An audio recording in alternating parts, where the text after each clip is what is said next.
I grew up in Greenwich, Connecticut, where the houses were white-columned and lawns were clipped to perfection. Yet, behind the polished doors, the air inside my family's home was never gentle.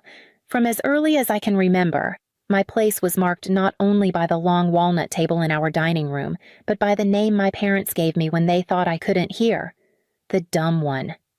Every evening, my father sat at the head of the table, posture stiff as if he were still in a boardroom. To his right, my mother arranged herself with her flawless smile, while Sophia always occupied the seat of honor at his left. I was pushed to the very end, so far away that I leaned forward just to catch their words. That arrangement told the story of our family better than any photograph. Sophia in the center, me on the margins.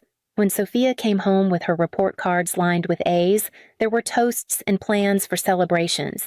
When I once placed a certificate from an art contest on the table, my father barely glanced at it before muttering, "At least you stayed in the lines," and the subject shifted instantly back to Sophia's achievements. My mother's voice followed with careful comparisons, always asking why I couldn't be more diligent, more focused, more like her. The laughter that filled the room was never meant for me. Each time I opened my mouth, the moment slipped away. Someone cut me off, or my words were met with silence. Slowly, I stopped trying. Silence became the armor I carried, fragile but necessary. And though I wore it quietly, each layer pressed heavier with the years, until endurance was the only proof I had of belonging. It was Henry, my grandfather in Boston, who first reminded me that silence was not the same as absence. Whenever the walls of our house closed in, I found refuge 2 hours north in Boston, in my grandfather Henry's brick home shaded by lilacs. The scent of the blossoms drifted through his garden each spring, and the quiet there felt like stepping into a different country, one where no one measured me against Sophia. Henry never sat me at the end of a table. He poured me tea in the same chipped porcelain cup he always used and listened without interrupting. He didn't ask about grades or trophies. Instead, in his steady, low voice, he asked questions that unsettled me at first. What do you love? Ilara, how do you want to live at 12? I didn't know how to answer. I shrugged, embarrassed, certain my answers would sound foolish. But when he waited patiently, eyes soft behind his wire-rimmed glasses, I whispered about sketching landscapes in my notebooks, about mixing colors until they matched the way the sky looked before rain. Slowly, the words came more easily. I told him I dreamed of a small gallery someday, a place where people could walk in and feel a little lighter leaving than they did when they entered.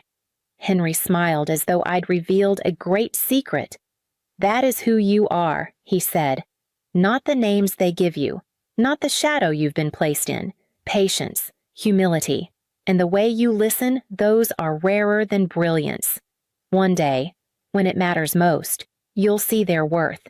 I didn't fully understand what he meant then, but as I walked back through the lilac garden, the late sun warming my shoulders, I felt something loosen in me, a quiet certainty that at least one person believed I was more than the label pinned on me. Years later, when Sophia began climbing into black cars with my father for Carter Group board meetings, I held those words close like a hidden compass. By the time I reached my teenage years, the distance between Sophia and me was no longer just measured at the dinner table. It stretched into every part of our lives. On mornings when the sun barely cleared the tree line, a black town car waited at our gate. Sophia, perfectly dressed in pressed suits, slid into the leather seats beside my father, off to Carter Group board meetings where she was introduced as his prodigy. From my attic window, I watched the car roll away, the tires crunching over gravel like a sound meant to remind me I wasn't part of that world. My mornings looked different. I tied on a faded apron at a cafe near the train station, learning the hiss of the espresso machine and the rhythm of customers rushing for their first cup of the day. By afternoons, I stocked shelves at the supermarket, my hands sore from lifting boxes. Each paycheck, no matter how small, I tucked carefully into a savings account. I knew my parents would never pay my tuition the way they promised Sophia, and I refused to give them the satisfaction of watching me beg. One evening at the cafe, a man in a tailored suit snapped at my coworker, a quiet girl named Maribel, because she was slow ringing up his change. Without thinking, I stepped forward, steadying my voice though my pulse raced. "She's doing her best, sir. You'll have your coffee in a moment." He glared, muttered under his breath, but dropped the subject. Maribel's grateful glance was worth more to me than any tip. When my father heard I was working, he laughed. "So serving coffee counts as ambition now?" My mother added softly. "At least Sophia preserves the family's reputation."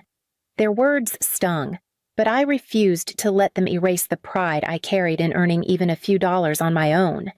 In the contrast between Sophia's chauffeured lessons in power and my long shifts behind counters, I began to sense that we were walking two different roads entirely, and those roads grew only further apart when preparations began for her 29th birthday, the year Sophia turned 29.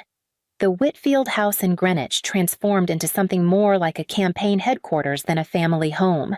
Phones rang constantly. Assistants hurried in and out with binders, and my mother's voice echoed through the halls as she coordinated florists, chefs, and chauffeurs. The gala would be held at the Waldorf Astoria in Manhattan, and my father spoke of it as if it were not simply a birthday, but the crowning of an heir.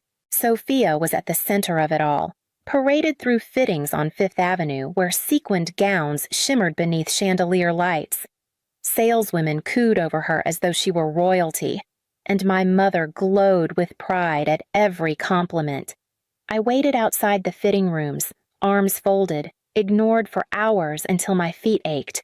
When I asked softly, "What about me?" my mother didn't look up from the rack of dresses. "You can wear the blue one from last year. No need to draw attention." "Alara?" Her dismissal landed as smoothly as any polished remark, but it cut all the same. Later that week, she pressed a thick stack of seating charts into my hands. "Don't mess these up. Investors need to sit near board members, and politicians must be placed carefully." I nodded, though she had no intention of hearing my response. My job wasn't to belong at the gala, only to make sure others did. As I flipped through the lists, I saw names I recognized from headlines: senators, media executives, Harvard trustees who once wrote glowing articles about Sophia. Every page confirmed what the night was meant to be: a coronation disguised as a birthday party. In the weeks leading up to it, I moved through the house like part of the decor, invisible except when handed errands. Yet beneath the glittering surface of all that preparation, I felt something shift inside me. The more the event grew into a public declaration of Sophia's supremacy, the more I sensed the ground beneath it was not as solid as they believed. On the morning of the gala, the limousine pulled into our driveway, and for the first time I wondered whether the night ahead would truly unfold the way my parents had planned. The chandeliers of the Waldorf Astoria spilled golden light across the marble floor as though the entire hotel had been polished for Sophia's entrance.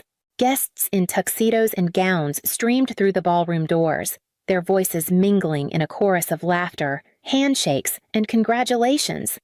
I lingered near the back, clutching a seating chart I'd already checked a dozen times, my faded blue dress tugging uncomfortably at the seams. From where I stood, the whole evening looked like a theater production, each guest playing their part in a story where I didn't exist. Sophia glided through the room with my mother at her side, jewels glittering at her throat, her smile trained and flawless. My father shook hands with senators and executives, his booming laugh echoing above the music. I watched as cameras turned toward them, flashes catching every angle, while I remained in the shadow of the draped curtains.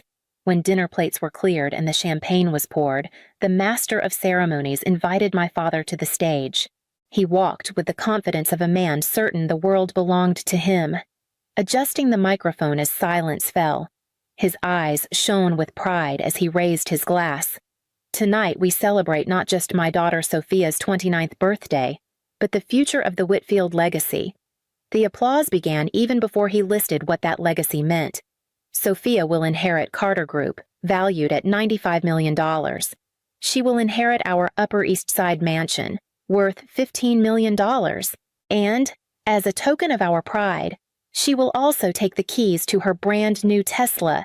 Each phrase landed like a hammer, sealing my place at the margins.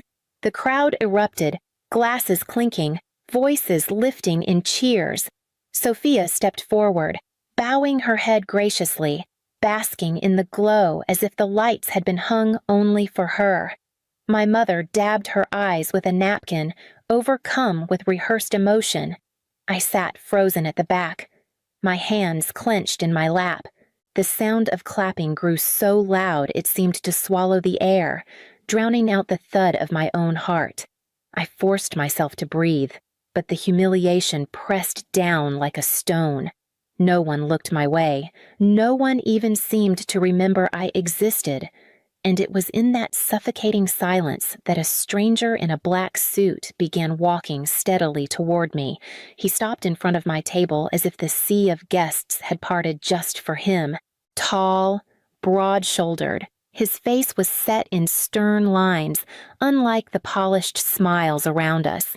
Without hesitation, he set a thick white envelope on the tablecloth, leaned closer, and said in a low, steady voice, "It's time."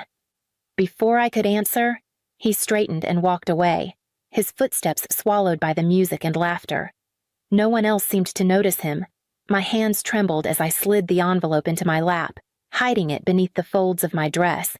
For a moment, I simply stared at it, my breath caught in my chest. The paper felt heavier than it should, as though it carried the weight of something I was not meant to hold. I slipped my finger beneath the flap and tore it open. The faint rip of paper sounded deafening in my ears. Inside was a stack of documents embossed with the Carter Group seal. My eyes skimmed the first page, and the air drained from my lungs. The name printed in bold at the top was not Sophia's. It was mine, Alara Whitfield. I read the words again, certain I was misinterpreting them, but page after page confirmed its transfer of majority ownership. 51% of Carter Group shares, trust accounts in my name, and the deed to the Upper East Side mansion. Each document bore official seals, signatures, and one name scrawled in sharp, deliberate handwriting, Henry Walsh. At the back of the stack was a folded letter. I recognized the handwriting before I unfolded it, the same careful strokes I had once watched glide across his journals in Boston. My eyes blurred as I read Alara. If you are reading this, the time has come. You have lived in shadows, but in silence you have found strength they do not understand, patience, humility, and the courage to listen. These are what will carry this family forward. I place everything I built in your hands. Tears burned at the corners of my eyes. My grandfather had not been blind. He had seen me all along, and as the applause for Sophia thundered around me, I realized the choice pressed itself against my chest: stay hidden with the truth, or stand and claim it. My pulse hammered so violently I thought the entire ballroom might hear it. The envelope weighed in my lap like a stone, but the words of Henry's letter still echoed in my head, steadying me. Before I could lose my nerve, I rose from my chair. The scrape of wood against marble was small, yet in my mind it split the room in two. I walked down the aisle between tables, past startled faces and crystal glasses trembling with light. My father's voice was still carrying across the stage, praising Sophia as the future of the family. When I climbed the steps and placed the folder of documents on the lectern, my hand pressed hard against it as if to anchor me. "This moment belongs to me," I said. My voice shook at first, then steadied as the microphone carried it across the room. The chatter stilled. Forks froze midair. My father's head snapped toward me, his face flushing crimson. "Sit down at once," Richard hissed. "Don't disgrace this family." Evelyn, still smiling for the cameras, whispered through clenched teeth, "Alara, please, don't ruin your sister's day." Sophia laughed, a sharp, brittle sound. "You really?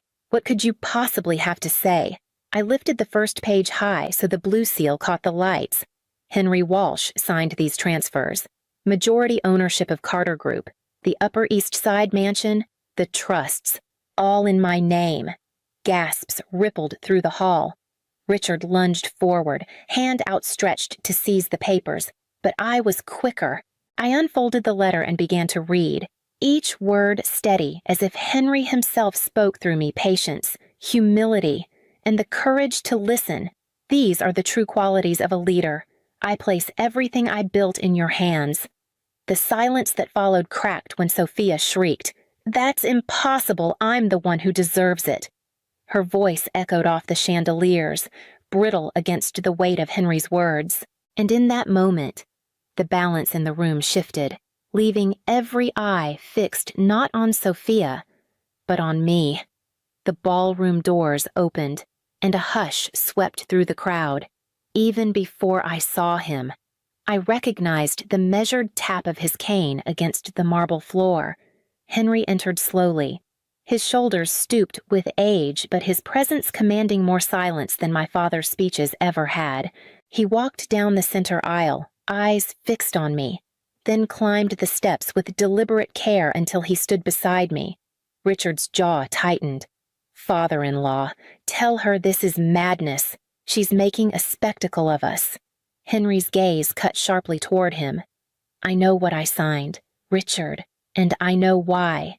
His voice carried across the hall, deep and resonant. "Wealth without compassion corrodes. Talent without humility collapses. You built numbers, but you abandoned people. That is not a legacy, it is a warning." Murmurs rippled through the guests, investors shifting uneasily in their seats. Henry turned to me, his hand settling lightly on my shoulder. "Alara understands patience. She knows how to listen when others would rather shout. She sees what you all refuse to see, that leadership is not measured by applause, but by endurance and quiet strength. That is why I entrusted her with everything." The room tilted. Senators and board members who had been clapping for Sophia moments earlier now leaned forward, studying me with cautious respect. I felt the knot in my chest begin to loosen, as if the years of silence were lifting in pieces. Sophia's face blanched, her lips trembling though no words came. Evelyn's smile had frozen, eyes darting between the guests as though searching for a script. Richard's fists clenched at his sides, powerless against the verdict that had just been spoken. Then the first applause came hesitant at first, then building into a steady rhythm that filled the ballroom like a tide turning. For the first time in my life, I was not invisible. I was seen. And as the sound swelled around me, I understood that the night was not finished, it was only beginning. My father's face burned red as he grabbed his napkin, folded it with sharp precision, and tossed it onto the table. Without a word, he stormed out of the ballroom, my mother trailing after him, her heels striking the floor in clipped staccato. The doors slammed behind them, leaving a faint hush in their wake. Sophia did not follow. She stood near the edge of the stage, her jeweled gown catching fractured light, her expression stripped of its usual composure. For the first time, she looked less like the flawless daughter and more like someone caught without a script. Her voice was unsteady when she finally spoke. "All my life they told me who I was, the one to carry everything, the one to shine, and now." Her eyes flickered to the documents still in my hand. "If I'm not that, then what am I?" I studied her, half expecting another mocking smile, another cutting remark, but none came. She was shaking, and beneath the trembling I saw not arrogance but fear. I could have gloated, could have thrown her cruelty back in her face. Instead, I steadied my voice. "You can still be something, but it has to be built on respect, not applause. Accountability, not entitlement. If you're willing to do the work, there will be a place for you." The silence between us thickened. Sophia's mouth opened as if to argue, but no words came. Her chin wavered, and for once she had nothing to wield against me. She turned away, her shoulders rigid, and walked slowly toward the far end of the room, leaving the applause behind her. I stood alone at the microphone, the weight of Henry's letter still pressed against my chest, and realized the next step would not be measured in words, but in how I chose to live them. By the time the night ended, the applause had faded into the kind of silence that follows a storm. I left the ballroom not as the girl who had arrived in a faded blue dress, but as someone carrying the weight of a future I had never been meant to hold. The limousine was offered, but I refused. Instead, I took the subway back to Brooklyn, the rattle of the train steadying me more than velvet seats ever could. My apartment was small, tucked on the third floor of a walk-up where the pipes clanged in winter and the paint peeled along the windowsills, but every corner bore the marks of my own labor: the second-hand desk, the chipped mugs I'd brought home from the cafe, the sketches pinned above my bed. For the first time, it felt like enough. I set the envelope on my desk and unfolded Henry's letter once more. His words seemed to glow in the lamplight, sharper now than when I had first read them: patience, humility, and the courage to listen. I slipped the letter into a frame and placed it on the shelf above my sketches, not as a trophy, but as a compass. Then I opened a blank notebook, pen hovering before I began to write. From this day on, I will not live for recognition. I will live to build, to listen, and to remain true. The ink dried fast, and with it, a weight lifted from my chest. I stepped to the window, the city lights stretching wide across the East River, and whispered into the night. Your value does not lie in their labels, and in that quiet moment, I felt the beginning of a life that was finally mine.